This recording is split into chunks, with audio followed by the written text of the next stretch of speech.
Hi everybody. Once you have PowerPoint open, let's kind of talk about how you can move around inside of PowerPoint. The first thing is when you open PowerPoint, you may come to a slide that looks something like this. It'll have some already made text in the middle of it. It's showing that it's on slide 1. You'll see some tabs across the top. Maybe you'll see an open ribbon right here. You might see that. Or you may see something like this where you only have tabs.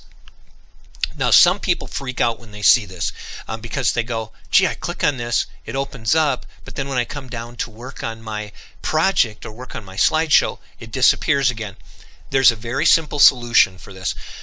Being a beginner with PowerPoint, I would probably recommend that you come up here, you click on this tab, and way over in this right corner, right over here, you'll see a little pin.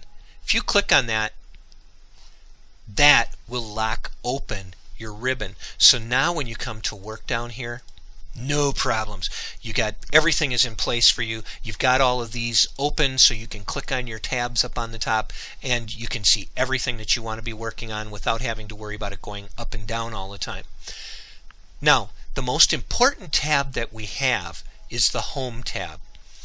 This is where you're able to choose the font that you'd like to work with, the size of the font, if you're going to make it bold, italics, underline. This is where you're going to be working from. One of the things that I always promote for everybody is you don't want to necessarily use what the screen automatically pops up with, because, I mean, you can come in here now and you can type in the text that you have, but you're working with what PowerPoint wants you to use. I prefer, I'm going to click on the little dotted line that went around there, I prefer to get rid of those and use my own, because then I'm in control of the content that's going onto my page. And it's really awfully simple to be able to do. So what I'm going to do is I'm going to come up first. In order to put something on my page, I am going to go to the Insert tab and I'm going to choose Text Box. Now when I click on Text Box, I can come down here, I can draw a text box on my screen and I can type inside that text box like this, and then I can click out of it. If I come back again and I grab a hold of the line on the outside, I can move it around on my screen. Not bad. But now some of you may ask, I want that to be bigger. That's kind of small. Easy to take care of. I'm just going to click inside of this, highlight my text, then I'm going to come up and right here I can change my font size. I can either click the drop down menu and I can choose the size that it's going to be, or I can click inside this, I can type in the size I want it to be, hit my enter key and it changes, or I can use the up and down text arrows to change my font size. So like right here, I can make that a lot larger. Right here, I can make that smaller.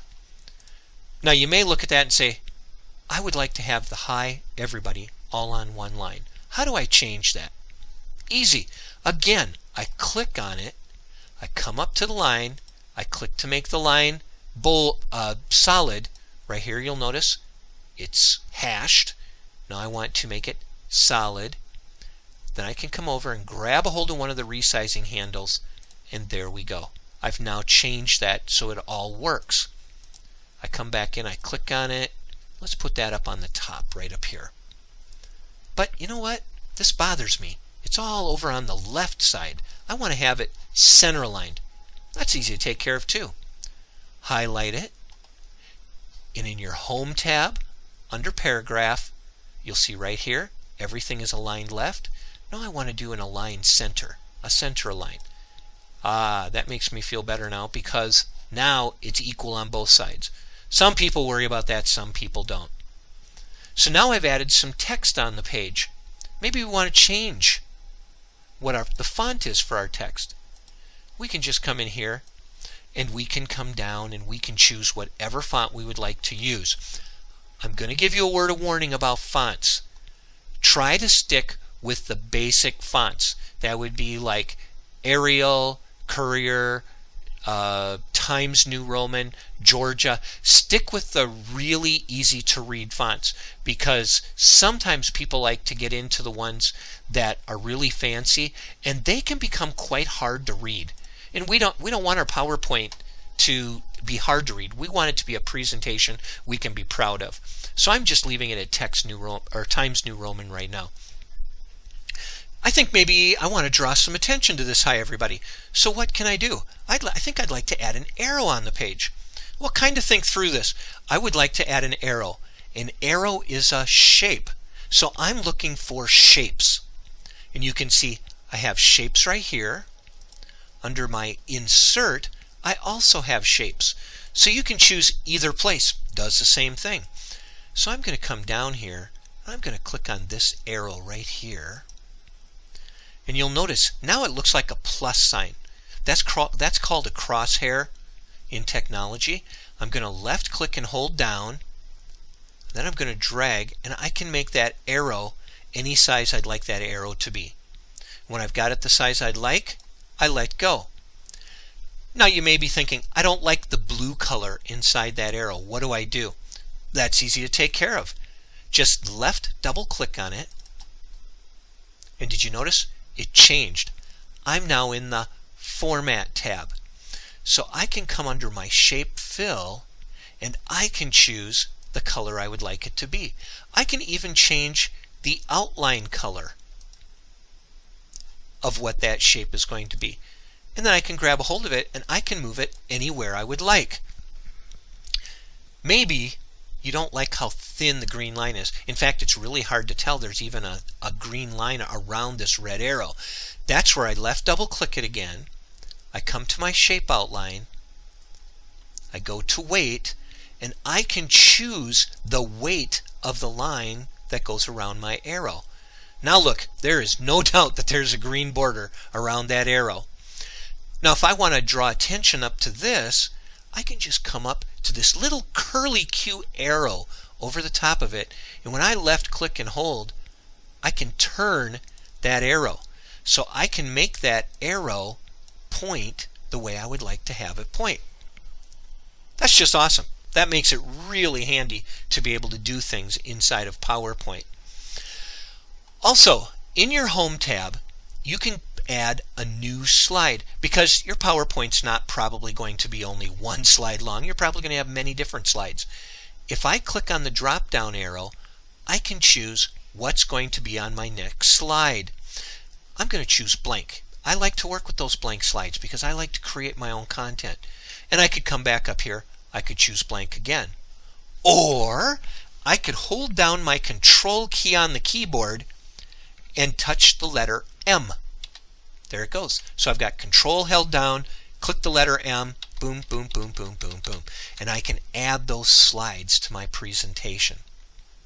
That's awesome. That's a wonderful way to be able to do things.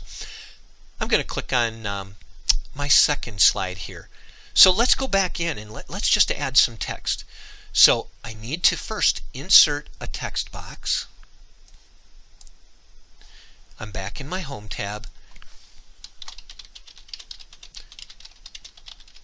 I can add this as a second slide. Highlight it.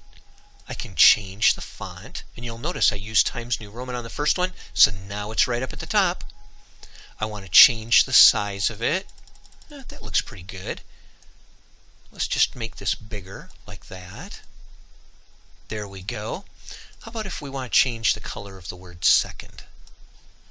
I'm just going to come up to my text color here, my font color, and let's just I'm going to change that to let's go a light blue with that. So we have a light blue with that one right there. Not too bad. Let's add a shape to it. So I can either go to Insert Shapes, or on my home I also have shapes. So let's come in here and let's add a shape to this. And what would be, oh, there's a smiley face. I'm going to click on the smiley face. Let's draw that. Ew, it's kind of a weird blue color. I want to change that. So I'm going to left double click it, Shape Fill, and what color do you usually think of for a smiley face? Yeah, yellow. So I click that. I can even come in here. come out of it, and now you'll notice I have my smiley face. Changing the eye color in these, you can't really do that too much because it's only very, very basic. One thing that I found is if you're a little on the creative side, you could come in here and I could add a shape to it. I could come in with a circle. I could draw a circle on here, and then that's where I could change the color if I would like to. And then I could change the color of where the eyes are. That's for another lesson, but just to get you started, kind of gives you a little idea of what you're able to do. So that took care of our Home tab. We have our Insert where you can put a shape in. That's where you could put your text box in. You can use word art if you would like. And just word art is just pretty fancy fonts that come in there with all kinds of nice little effects. And all I have to do then is highlight that and say something like this. And if I wanted to change the color of it, same way. I just come back over to my Home tab and I can choose the color I would like the font to be. So you just keep building on your skill level as you go along. So we have our Home tab, we have our Insert. You can experiment with the items that you have in your ribbon up here and just have fun. In fact, I highly recommend that the first times you're really using PowerPoint, go through and do a lot of experimenting with the Home tab and the Insert tab. In another lesson, I'll be sharing with you about design and about transitions and animations. But these are the two most important tabs that you can use when you get started. So have fun getting started, experimenting with PowerPoint, and learn from everything you do, and it won't be long and you'll be creating some pretty amazing PowerPoint presentations. See you next time.